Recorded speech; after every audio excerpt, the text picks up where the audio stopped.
இறைவேண்டல், அதாவது ப்ரேயர். நம்ம டெய்லியுமே பண்ணிட்டு இருக்கோம் ப்ரேயர். ஆனால் எப்படி பண்ணணும், எப்படி பண்ணக்கூடாது அப்படிங்கிறத உணர்ந்து பண்ணுறோமா, புரிஞ்சுக்கிட்டு பண்ணுறோமா அப்படிங்கிறது தான் விஷயம்.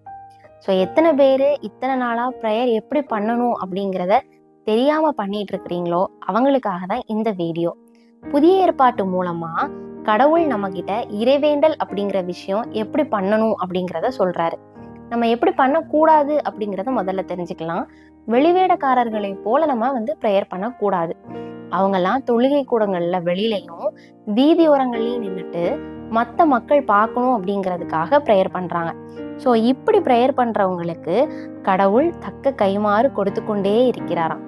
நம்ம எப்படி ப்ரேயர் பண்ணணும் அப்படின்னா, ஒரு ரூமுக்குள்ள போய் கதவை உள்பக்கமா தாளிட்டு கொண்டு கடவுளை நோக்கி மனம் விட்டு நம்ம பேசணும்.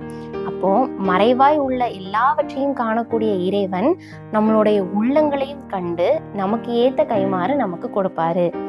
அதே மாதிரி ரொம்ப அடுக்கடுக்கான வார்த்தைகளெல்லாம் உபயோகப்படுத்தி என்ன சொல்ல வரோம் அப்படிங்கிறத சுத்தி சுத்தி சுத்தி சுத்தி கேட்காம, நமக்கு என்ன தேவை, நம்மளோட மனசு எதை விரும்புது, என்ன கஷ்டம் அப்படிங்கிறத கடவுள்கிட்ட நம்ம டைரக்டா ஒப்பு கொடுக்கும்போது கடவுள் அதையும் நமக்காக நிறைவேற்றி கொடுப்பார்.